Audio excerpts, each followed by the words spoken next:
Hola, te damos la bienvenida a esta transmisión originada desde el Ministerio Verdad y Vida, sede Centro, en la ciudad de Medellín, Colombia. Te invitamos a disponer de este tiempo para aprender juntos de la palabra de Dios. Prepara un espacio libre de ruidos o distracciones. Ten disponible tu Biblia, libreta de apuntes, lapicero y tu mejor actitud. Y no olvides compartir esta transmisión para que el mensaje llegue a muchas personas. Encuéntranos en Facebook y YouTube. Activa la campanita de notificaciones para que estés enterado de cada una de nuestras publicaciones, que creemos será de mucha edificación para tu vida. Dios te bendiga. Vamos ahora sí entonces a pasar a la predicación. Damos la bienvenida a todos los que nos están viendo a través de las redes sociales del Ministerio Verdad y Vida Centro y a través de Verdad y Vida Radio. Estamos en el capítulo 11 de Romanos. Vamos con el versículo 11 en adelante hasta el 24. Romanos 11 hasta el versículo 24, dice de la siguiente manera: Digo pues, ¿han tropezado los de Israel para que cayesen? En ninguna manera. Pero por su transgresión vino la salvación a los gentiles para provocarles a celos.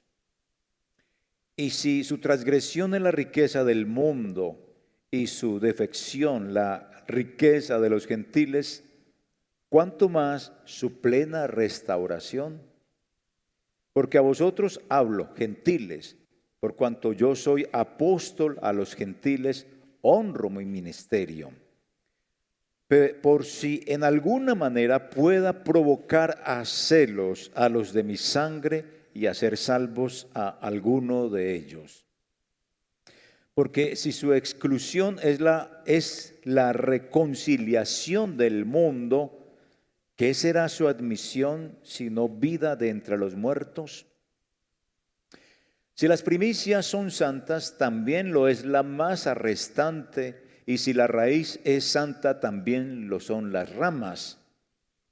Pues si alguna de las ramas fueron desgajadas, y tú siendo olivo silvestre, has sido injertado en lugar de ellas, y has sido hecho participante de la raíz y de la rica savia del olivo, no te jactes contra las ramas.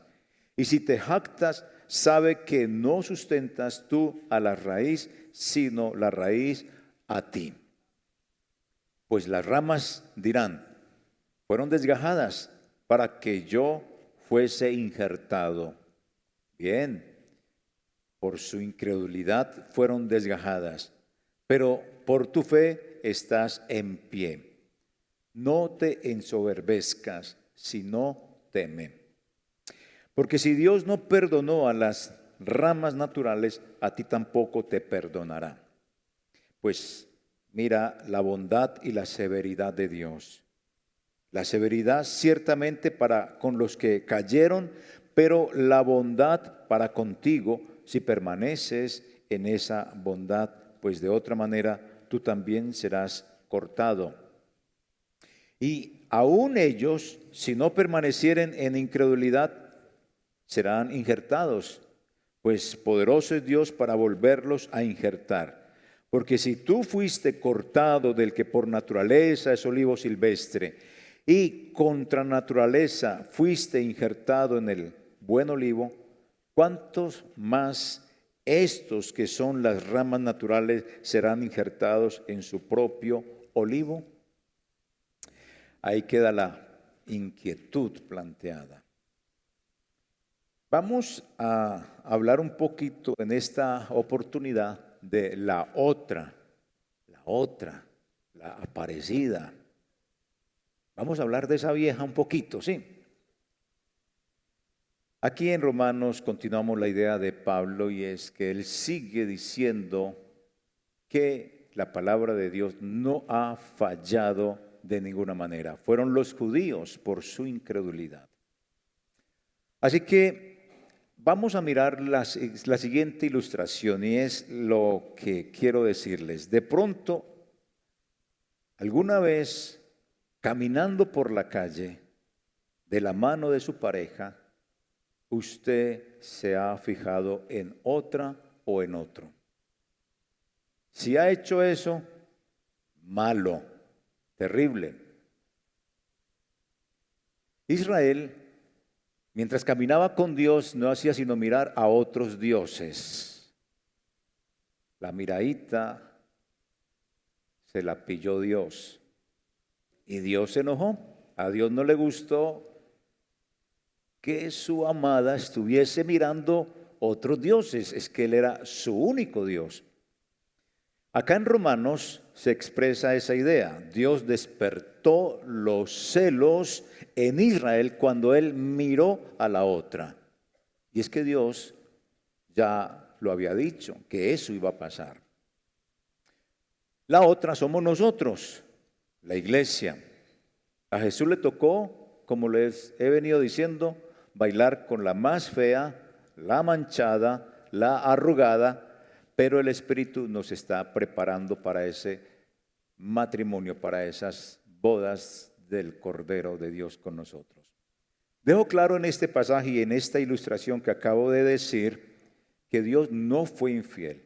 No tengo que decirlo yo, la Escritura es clara en eso, simplemente lo estoy ratificando. Dios no fue infiel. No, Dios le rogó de muchas maneras a Israel que dejara su infidelidad, que dejara de estar mirando de reojo a los otros dioses. Y ella fue directo, ni de reojo, fue directo que lo vio y puso sus dioses allí frente al único Dios que tenían. Cuando Jesús vino a la tierra, San Juan dice, a los suyos vino, pero los suyos, ¿qué? Le rechazaron. ¿Por qué? Por la incredulidad. Y en alguna ocasión Jesús dijo, también tengo otras ovejas que no son de este redil. A aquellas también debo traer y oirán mi voz y habrá un rebaño y un pastor. Él tenía su mirada también puesta en la otra. ¿Pero por qué? Porque Dios, como dice Efesios, lo que iba a hacer era a unir dos pueblos en uno solo a través de la muerte redentora de Jesús. Y Él lo que iba a hacer es, como Él sabía lo que iba a suceder con Israel, Él iba a aprovechar la infidelidad e incredulidad de Israel para mirar a la otra. Pero Dios nunca fue infiel su pueblo y somos nosotros los infieles. Así que Dios ya había visto esas miraditas de Israel, esas miraditas de reojo y directamente a Israel cuando miraba a sus dioses. Y los profetas lo dijeron. El profeta dice, ellos me movieron a celos con lo que no es Dios. Me provocaron a ira con sus ídolos. Yo también los moveré a celos con un pueblo que no es pueblo. Los provocaré a ira con una nación insensata. ¿Y esa nación insensata? Nosotros, y hay otras cositas que más adelante veremos en otra predicación. Así que, mirando todo lo que hemos analizado hasta ahora, llevamos Romanos, hemos ido comprendiendo mucho más fácil la epístola del apóstol San Pablo, predicarla en forma expositiva es mucho más entendible, y lo he aprendido. Yo he aprendido mucho en este estilo de predicación, espero que usted también haya aprendido bastante. Uno puede ver aquí que Dios siempre tiene una reserva. Tenía 7,000 personas que no se habían arrodillado frente a los dioses, que no habían mirado hacia otro lado. Toda Israel no había sido infiel. Había un remanente que decidió mirar exclusivamente a Dios. En la actualidad, dice Pablo en el texto que estamos leyendo y analizando, dice, Él tiene reservada a su gente que no ha mirado a otros dioses, que ha sido fiel a Él. ¿Estamos entre esos reservados, entre esos fieles? Esa es la cuestión, que a veces la otra empieza a mirar por otros lados que no debe de mirar. Así que Pablo comienza este capítulo preguntando algo en el versículo 1. si Dios había rechazado a su pueblo, y él mismo responde, de ninguna manera. Y aquí en el versículo que comenzamos a leer, en el versículo 11, hace la misma pregunta, pero al revés, de otra forma, para ver si tiene una respuesta distinta. Y él pregunta, ¿han tropezado los de Israel para que cayesen? No, de ninguna manera. Entonces la misma respuesta para las dos preguntas en forma diferente. Pero la tropezada y la caída de Israel por su incredulidad la usó Dios para mirar a los gentiles y poner celosa a Israel, a su pueblo. Israel tropezó, Israel cayó. ¿Por qué? Por la incredulidad. No creyeron en Jesús. Seguían con las obras, con la ley, y no entendieron que la ley la cumplía Jesús. Ninguno podía cumplir la ley. Y el que cumpliera la ley realmente, ¿qué era lo que tenía que hacer? La ley llevaba a una sola idea. El que cumpla la ley tiene que morir. Porque por la ley muestra que somos pecadores. Y al ser pecadores tiene como paga definitiva la muerte. Entonces, el que murió por nosotros, reemplazándonos a nosotros, fue Jesús. Entonces se cumple la ley en él. Él muere. Y ellos no creyeron en eso, sino que querían seguir haciendo sus cosas por su propia fuerza para acercarse a Dios. Dios ya se había acercado a través de la obra redentora de Jesús, pero no creían, no creyeron, fueron incrédulos y ellos vivieron en un desamor impresionante. Hablar del amor es muy bueno, pero cuando se habla del desamor es otra cosa muy distinta. Ellos vivieron en desamor. Y el desamor, hermanos amados, cuando hay desamor en la pareja, el desamor en la pareja se descubre cuando ya no hay remedio, cuando ya no hay forma de solucionar el problema. Israel vivía en un desamor impresionante con Dios. Y cuando vino Jesús, menos. La incredulidad fue impresionante. Sin embargo, esa incredulidad israelita fue lo que botó la tapa y Dios decidió mirar a los gentiles, a la otra. La otra empezó a llamarse iglesia y la iglesia provocó a celos a Israel. Ahí empieza como el antagonismo entre estas dos mujeres, Israel y la iglesia. Y a Israel se le puede decir, nadie sabe lo que tiene hasta que, hasta que lo pierde. En esta porción que acabamos de leer, la idea, el tema o la idea general que puedo captar es Israel. La idea de Pablo es que Israel se ponga celosa y responda al evangelio. Y los gentiles no se jacten contra los israelitas porque pueden ser desgajados también. Esa es como la idea que logro captar. Entonces, ¿qué hay para nosotros de esa idea? Para nosotros sería algo y es lo siguiente. La salvación que Dios nos dio nos lleva a no ser arrogantes con la gente. Porque si no, también somos desgajados. Es como la idea. Así que, siguiendo con lo que Pablo nos está planteando, uno tiene que encontrar que ellos tropezados y caídos, nosotros levantados. Y lo podemos observar en esos versículos que acabamos de leer, entre el 11 y el 12. ¿Han tropezado? No. Mire, Israel tropezó, Israel tuvo una caída trágica, eso es verdad.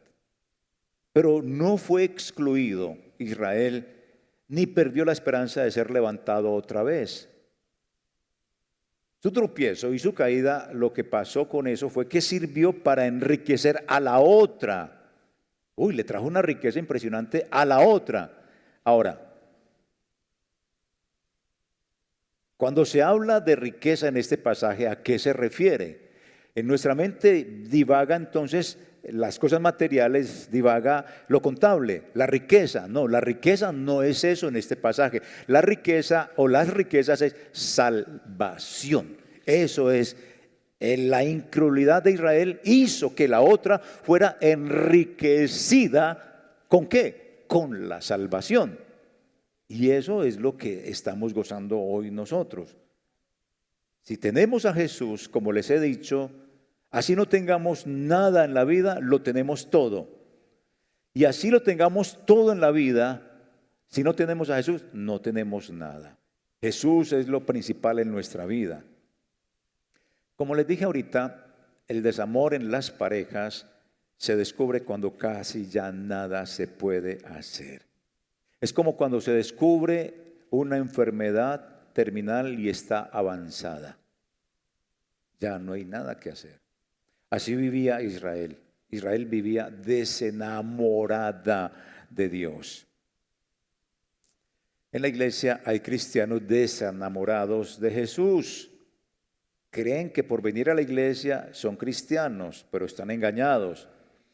El desenamoramiento lleva al endurecimiento. Recuerden, Faraón fue endurecido. Recuerden, en el capítulo 1 de Romanos, Dios habló la verdad, la gente prefirió la mentira. Dios dijo, hombre con mujer es la pareja, pero el hombre decidió que fuera hombre con hombre, mujer con mujer. Y Dios dice, están andando en sus pasiones vergonzosas, no es correcto. A ellos les prefirió y les gustó más las pasiones vergonzosas. Entonces digo, listo, los entrego a su depravación, y en el camino nos vemos, viene el endurecimiento, el adormecimiento del corazón, y la figura última del capítulo 10, que es encorvado, que va a andar con una maleta encima, quiere decir que usted tiene su corazón entenebrecido, endurecido como el de Faraón, y cae en su propia red. Eso es lo que pasa. Eso es un desamor, hacer como yo quiera al Dios de mi imagen y de mi semejanza que yo mismo he fabricado. La historia de cómo Dios miró a la otra para levantarla como iglesia se encuentra en el libro de Hechos. Allí se cuenta que el evangelio fue predicado en una sinagoga, comenzó a ser predicado allí en la sinagoga. Entonces los judíos se dividieron, algunos creyeron, otros no. Eso dio como resultado que los predicadores miraran a los gentiles. Unos creyeron, otros no dentro de esos judíos. Entonces ellos empezaron a mirar a los gentiles, de los cuales muchos creyeron en el evangelio.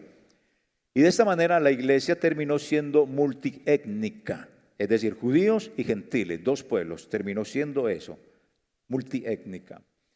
La deslealtad para con Jesús de los judíos nos enriqueció y no hemos valorado esa riqueza que es la salvación. Recuerde, la riqueza en este pasaje no es valor monetario, no es contable, es salvación.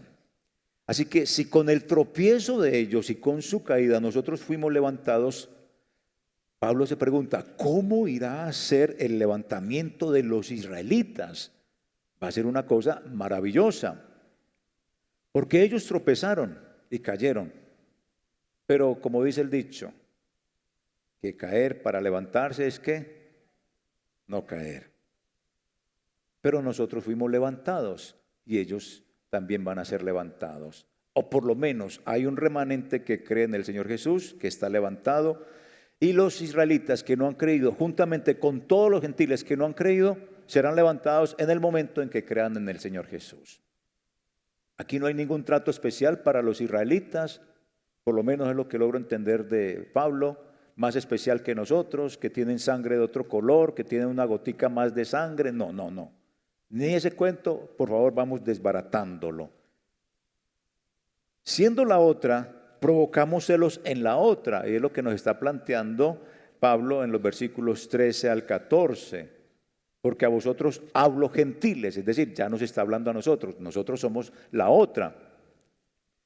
Cuando la otra empezó a recibir el evangelio, la señora Israel, doña Israel, la incrédula, se encendió en celos. Pablo ya lo había dicho a través de, o Dios, mejor dicho, lo había dicho a través de Moisés. Dijo, yo os provocaré celos con un pueblo que no es pueblo, con un pueblo sin entender, os provocaré a ira. Era un pueblo ignorante de la palabra de Dios. ¿Quiénes eran ese pueblo ignorante? La otra, nosotros. Y él dijo, voy a tomar ese pueblo que no me conoce y voy a hacer que ella produzcan ustedes celos, porque la voy a mirar. Ya Dios lo había dicho. Esa fue la astucia del Señor, ese fue el plan divino de Él para crear los celos en esta mujer, en Israel. Él sabía lo que iba a pasar y lo dijo Isaías. Isaías dijo en alguna ocasión: fui hallado de los que no me buscaban, me manifesté a los que no preguntaban por mí. La otra fue la que halló a Dios. La que menos pensaba que se iba a casar algún día fue la que encontró un amor. La otra, los gentiles. Y Pablo mismo dice en este pasaje que estamos leyendo, siendo la otra, provocamos a hacerlo a la otra. Pablo dice: quiero que los de mi propia raza sientan celos de vosotros, para que así algunos de ellos alcancen la salvación. Entonces mire la estrategia del Señor, cómo es para no perder a su pueblo. Provoca celos y eso produce envidia, rabia, y entonces la otra empieza a pensar: pero ¿qué fue lo que yo perdí? Yo perdí mucho. Y entonces empieza a interesarse en el Señor Jesús. Alguien dijo, o mejor, vamos a utilizar esto, casi siempre usamos la palabra celos en forma negativa, ¿cierto? ¿La utilizamos siempre en forma negativa o no? En el libro de Hechos dice que algunos judíos sentían celos por los apóstoles. Sentían una rabia con ellos. Otros no creían lo que Pablo les enseñaba y celosos encarcelaban a Pablo o a quienes predicaban. Rebatían lo que Pablo decía, blasfemaban en el momento en que Pablo allí predicaba y los atropellaban sacándolos del pueblo, y eso era por cuestión de celos. Estos celos eran celos por el éxito que ellos estaban teniendo, era rabia porque estaban predicando a Jesús y les estaba ganando terreno a los judíos.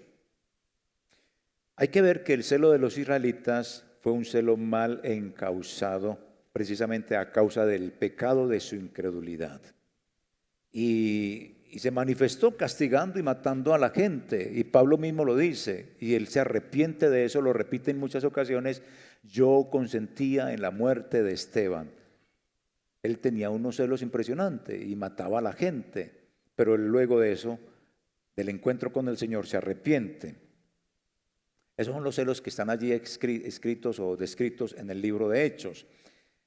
Eran celos mal encausados. Alguien dijo, un predicador famoso, dijo: no todos los celos son por egoísmo, porque no siempre se trata de una falta de contentamiento o de una codicia pecaminosa, ¿cierto?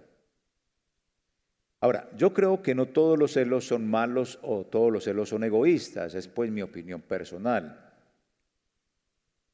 ¿Por qué? Porque en este caso, de esta porción que estamos leyendo, estos celos que está tratando de despertar Dios y Pablo con la predicación a los gentiles, de levantar esos celos en Israel, no son celos egoístas o malos, son diferentes.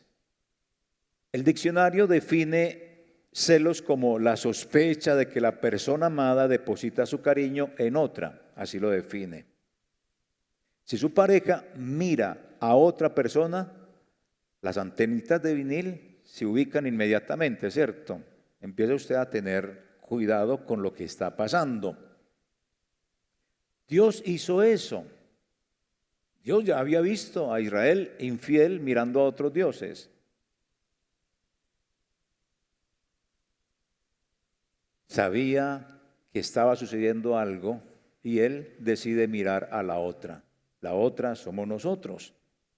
Y Pablo entendió con su ministerio que Dios lo iba a usar en provocar celos en Israel, cuando él empezara a predicarle a los gentiles. Y claro, vemos qué pasó, que fue llevado hasta la horca. Él murió así. Yo creo que el celo que quiere provocar Pablo en Israel es que Israel quiera disfrutar de las riquezas que aprovecha la otra. Y la riqueza en este caso no es material, sino la salvación. A mí me late que es esa la idea que Pablo y Dios quiere despertar precisamente en su amada. Que entienda que comprenda lo que ha perdido. Nadie sabe lo que tiene hasta que lo ha perdido. Pero déjeme decirle algo, es irónico que en la actualidad Israel vive en desamor, no quiere nada con Dios, con Jesús. Sin embargo, la otra no es capaz de despertar celos en Israel. Y a eso nos llamó el Señor, pero no somos capaces de despertar celos en Israel. Mire, a los judíos no les importa que creamos en Jesús. No creen ellos, me importa un carajo que la otra crea en Jesús. Los judíos tienen que arrepentirse y creer en Jesús para ser salvos. Indirectamente, los judíos le hicieron un favor a la otra. Es como cuando una esposa o un esposo descubre una infidelidad y saca a la pareja de la casa. Indirectamente le está haciendo un favor a la otra. Ellos sacaron a Jesús de su vida, no le creyeron. Y así, sacando a Jesús de su vida, le hicieron un favor a la otra. Nos mira a nosotros. Que mi Dios les pague a ellos por su bendición. Pero si no se arrepienten, van para la caldera del diablo. Ahora, imaginémonos si la exclusión, la sacada de los judíos ha venido a ser la inclusión de nosotros. Pablo sigue diciendo, ¿cómo será la reconciliación de Jesús con los israelitas? Si esto ha sido una fiesta para Dios, incluirnos, meter a la otra, injertar a la otra allí, entonces, ¿cómo será cuando los israelitas incrédulos se conviertan al Señor? ¿Cómo será cuando los gentiles incrédulos se conviertan al Señor? Sería como la parábola del hijo pródigo, que dice, porque este hijo mío estaba muerto y ha vuelto a la vida, estaba perdido y ha sido hallado. Sería así. Estaba muerto, ha sido hallado. Entonces el padre dirá, hagamos fiesta y alegrémonos, porque tu hermano, estaba muerto y ha vuelto a la vida, estaba perdido y ha sido hallado. Es lo que Pablo está diciendo en el texto bíblico. Es florecer la vida entre los muertos. Y eso debería de ser un motivo de alegría entre nosotros. Que un judío venga a Jesús debería de ser una alegría. Pero también debería ser motivo de alegría ver a un impío, ver a un familiar, ver a un amigo, ver a la pareja o a la gente convertirse y arrepentirse y venir al Señor Jesús. Eso debe de ser una alegría, un motivo de festejo. Eso es florecer la vida entre los muertos. Eso es avivamiento. El avivamiento se produce cuando Jesús sale a nuestro encuentro. El avivamiento no lo produce una pandemia o un terremoto o una desgracia. No, el avivamiento es florecer la vida entre los hombres y eso lo hace el Espíritu Santo. Por eso ese cuento cuando hubo la pandemia de tantos pastores que decían que esto se iba a producir un avivamiento, las iglesias se van a llenar. Se abrieron los cultos por permiso del gobierno y 4 o 5 personas vinieron. Y al día de hoy no nos hemos recuperado de la asistencia que venía aquí, que eran más de 1,500 personas. No alcanzamos las 700 personas. Porque la virtualidad permitió que la fe se individualizara. Porque ya la individualidad dice, yo puedo crecer solo en mi casa, viendo solamente a través de la internet, yo puedo ser edificado, porque esa fue la enseñanza que dejó el culto virtual que hicimos todos para tener sencillamente el culto que no se tenía aquí, lo hiciéramos virtual. La gente le gustó y tiene a su propia fe siendo edificado en su propia fe, mas no como lo manda la Escritura en estos momentos que se puede, congregándonos, exhortándonos, viéndonos, mirándonos, estrechando la mano. Le gustó y esa es la comodidad que tiene. Entonces el avivamiento es florecer la vida entre los muertos, y eso solo lo hace Dios, no lo hace una pandemia, no lo hace una desgracia. Pasa la pandemia y la gente se va. Pasó la pandemia y la gente no regresó. Pasa un terremoto, la gente viene asustada a la iglesia, pero se comienza a trabajar, se comienza a edificar, se comienza a hacer todas las cosas y la gente se va. Un avivamiento lo produce es Dios. Por eso es que dice acá, ver florecer la vida entre los muertos. Es cuando se convierte una persona a Jesús. Así que mis hermanos, nosotros no fabricamos santos. Versículos 15 hasta el 24, no fabricamos santos. No somos los que hacemos no somos los santos los que hacemos a los santos, no. El que hace santo al ser humano es ¿quién? Dios. Dios es el fabricante de los santos. La iglesia es la fábrica donde vivimos y permanecemos los santos, pero no hacemos santos a nadie. Y esta idea la ilustra muy bien Pablo con la siguiente imagen. En la antigüedad, cuando los olivos perdían la fuerza, el árbol de olivo perdía la fuerza y dejaban de dar el fruto, el remedio para revitalizarlo era cortar ramas a punto de desprenderse e injertar brotes de olivo silvestre, y el olivo que estaba moribundo se vigorizaba y daba fruto. En el pueblo de Dios hubo varias personas que fueron injertadas. ¿Recuerdan la primera injertada en el pueblo de Dios? Rahab. La segunda injertada en el pueblo de Dios, Ruth. No eran judías, eran paganas, tenían otros dioses, pero decidieron tener el Dios de los israelitas. Injertadas. Pablo usó plastilina. Es que Pablo entiende que nosotros no entendemos bien. Y usó plastilina de colorcitos, y empezó de esa manera a enseñarnos. Y es muy bonito porque cuando usa la plastilina, la primera figura que usa con plastilina en este pasaje que estamos leyendo fue la masa. Y cuando utiliza la masa es para recordarnos lo que dijo en Números Dios, que todos los primeros frutos eran para entregárselos al Señor, al sacerdocio. Con eso se demostraba que Dios es el dueño de todo. Entonces coge aquí, con plastilina, coge la masa. En algunas versiones dice masa, en otras dice primicias y en otras dice pan. No sé cuál será la versión que tenga. Pero la masa, la primicia y el pan, dice Pablo, esto es santo. Luego con plastilina coge la otra figurita. ¿Y cuál es la otra figura? La raíz. Y como la raíz del árbol es santa, entonces las ramas son santas. Si la raíz es santa, también lo será toda la planta. Las ramas, los vástagos, los frutos. Enseña con plastilina y creo que todos estamos entendiendo todo esto.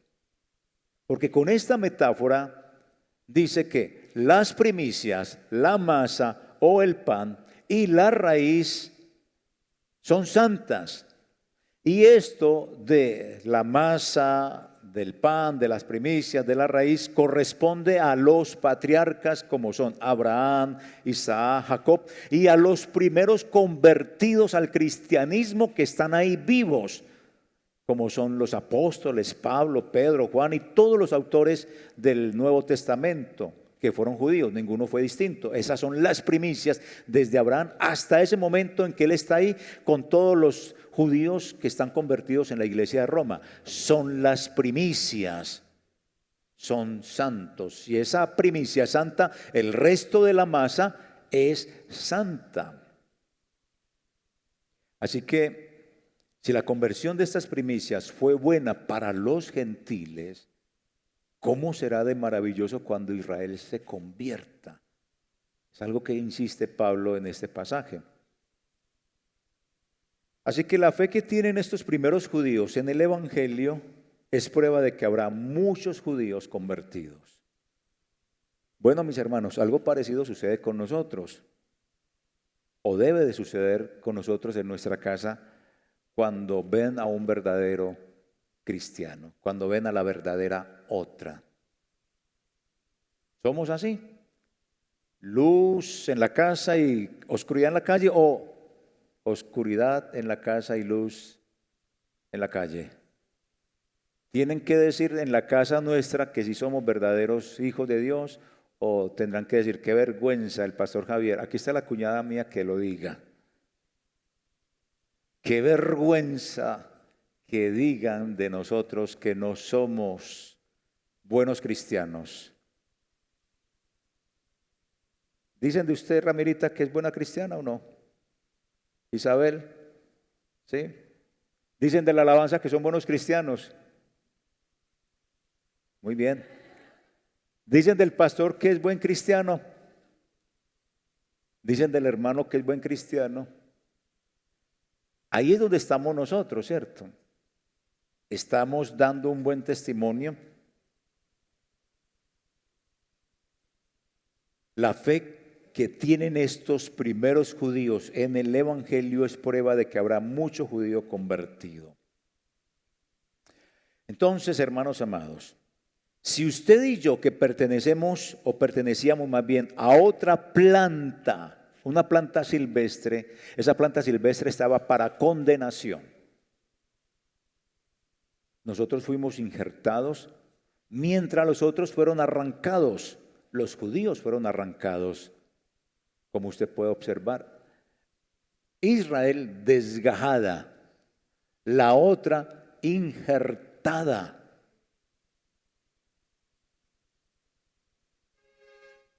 En el árbol que fue tratado, el árbol tratado fue tratado con la sangre de Cristo, como cuando se trata a los árboles con abono para que no les dé la plaga, se fumigan. El árbol fue tratado con la sangre de Cristo.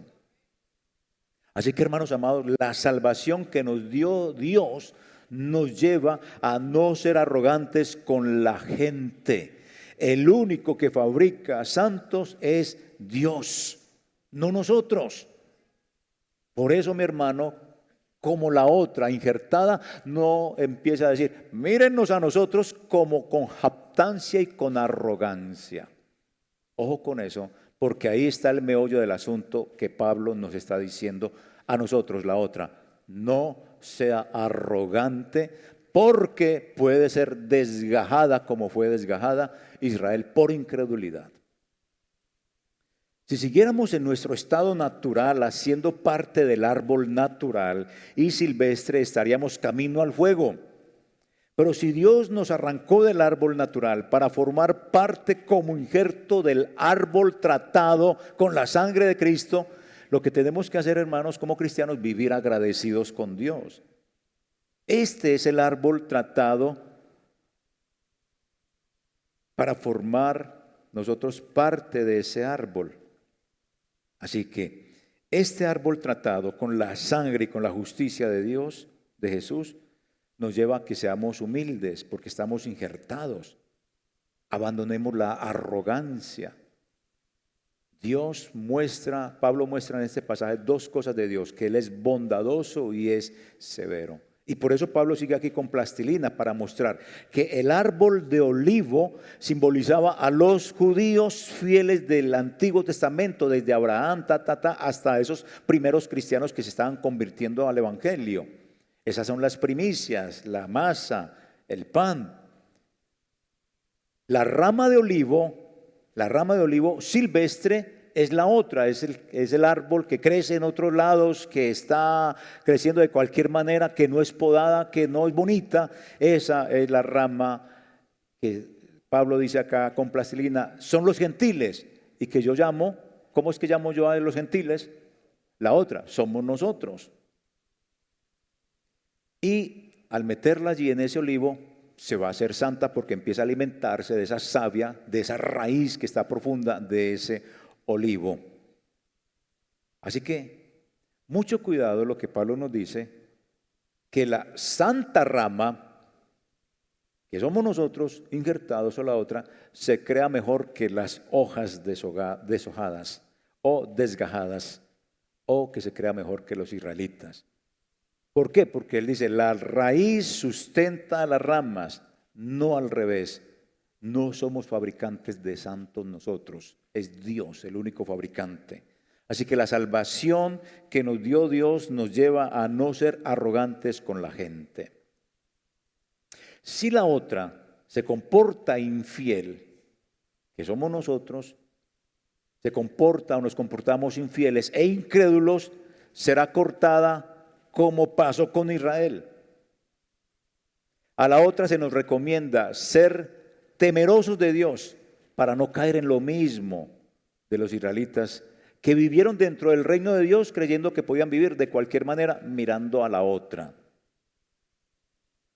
Entonces, aquí con este pasaje hay una cosa clara para que estemos tranquilos, y es que no nos está insinuando Pablo que la salvación individual puede perderse. No, ya en el capítulo 8 dijo, los que estáis en Cristo Jesús, ¿qué?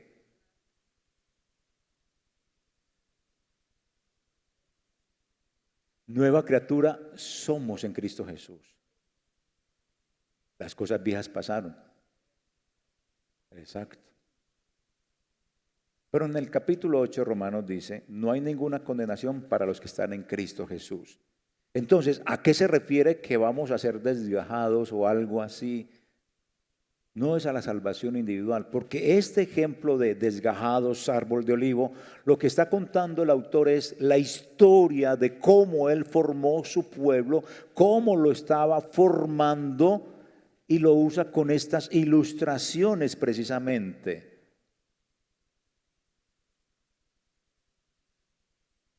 No sea arrogante, quiere decir, vuélvase humilde. ¿Por qué? Porque Dios no tolerará, no llegará a tolerar su incredulidad como lo hizo con Israel. Igualitico, si usted es incrédulo, ojo. Entonces lo que nos está diciendo es, sea práctico en su vida cristiana. El que cree estar firme, mire que no caiga.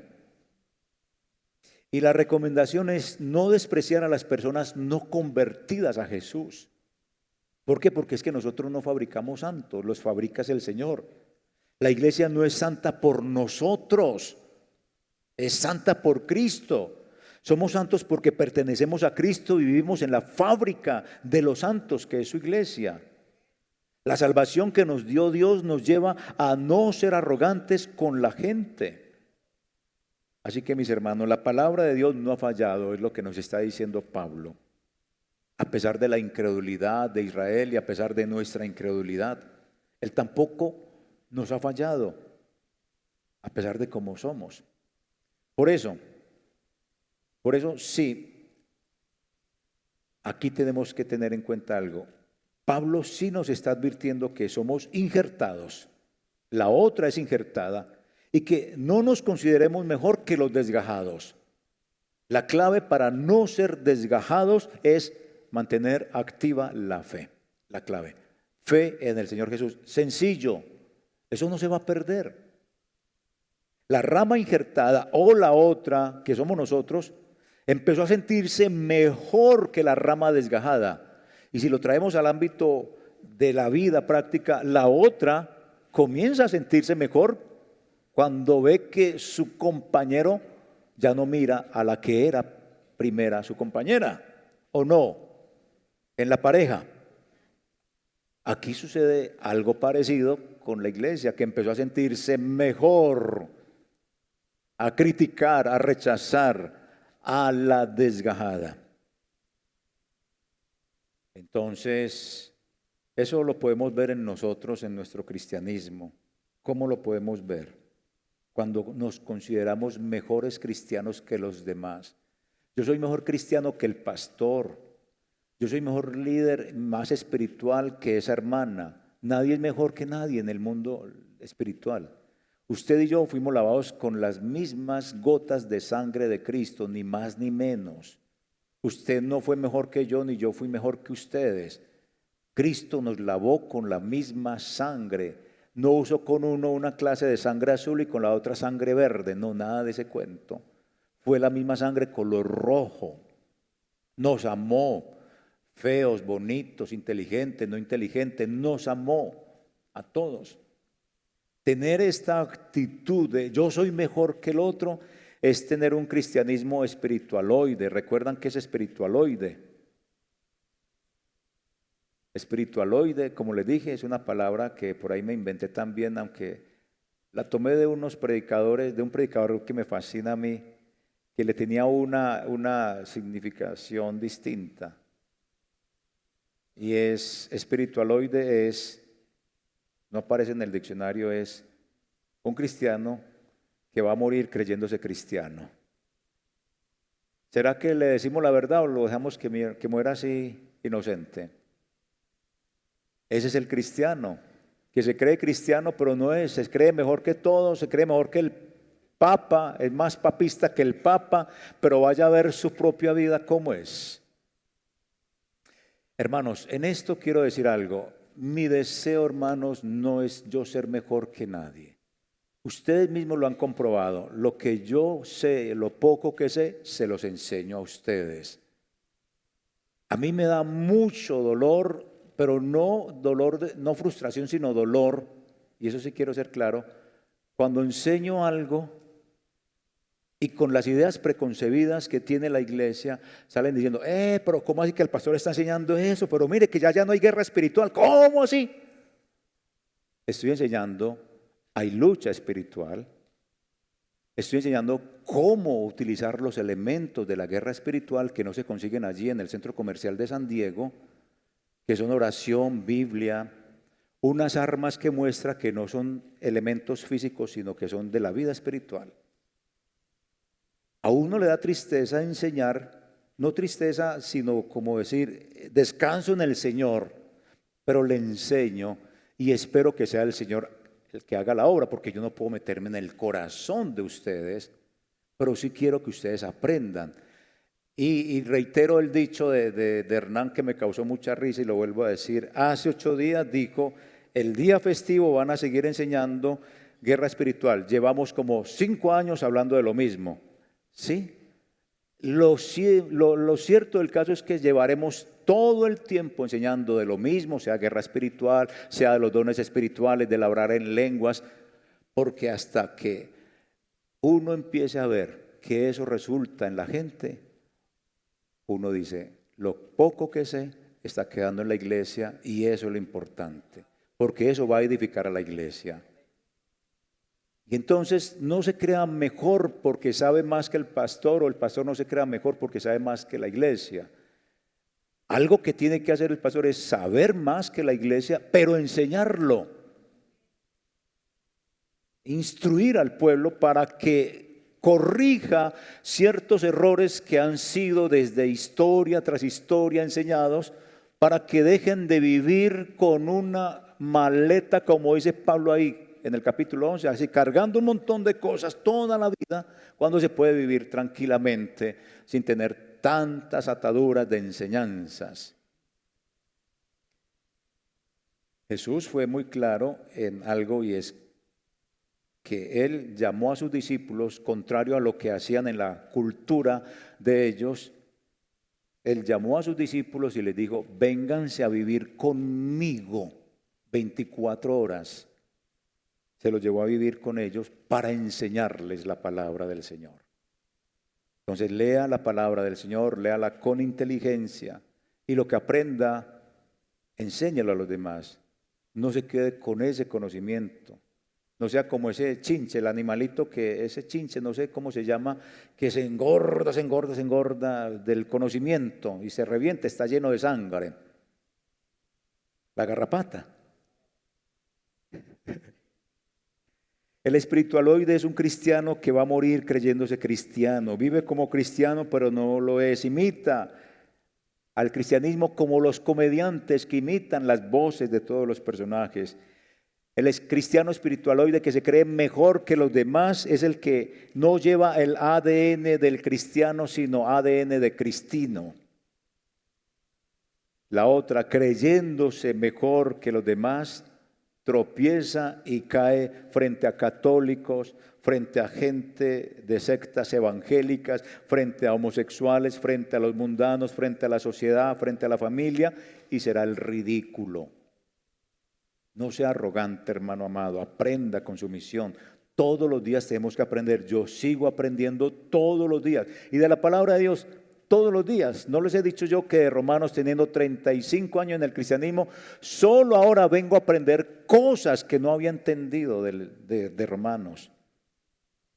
A la otra se le prohibió, le es prohibido a la otra, a la iglesia, jactarse de ser cristiana, de despreciar a los no cristianos, de ser arrogantes con los que caminan en el error. Se nos prohíbe. Tengamos presente que la obstinación y el desconocimiento de la ley no nos hace inocentes.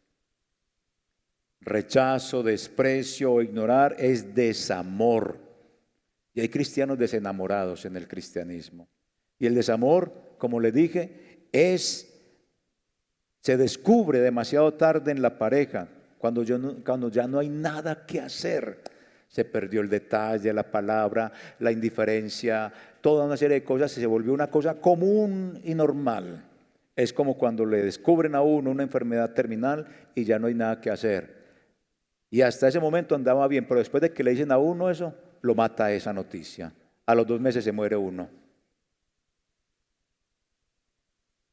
Cuando se habla de la rama desgajada, Dios no había perdido o no habla de la salvación, de la pérdida de la salvación de un individuo, no.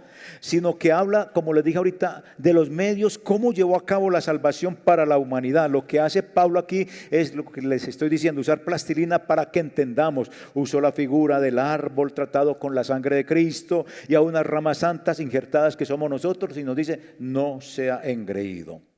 Así que pregunto, ¿pueden los creyentes en Cristo Jesús perder su salvación? No.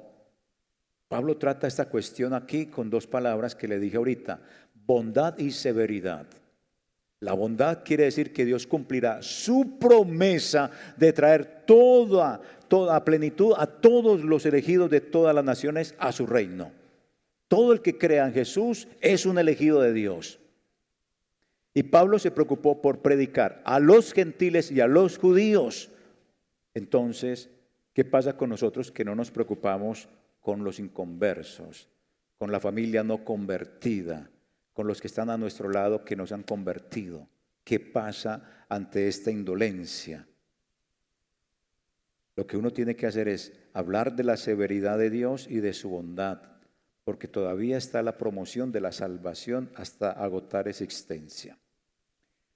Incline su rostro, ore en este momento y pregúntese, o más bien responda a las siguientes preguntas que le voy a hacer. ¿Será que llamamos con nuestra vida tanto la atención para que la gente sienta envidia de la riqueza que tenemos nosotros? ¿Cuál es la riqueza que tenemos? ¿Será que la gente siente envidia de esa riqueza que tenemos?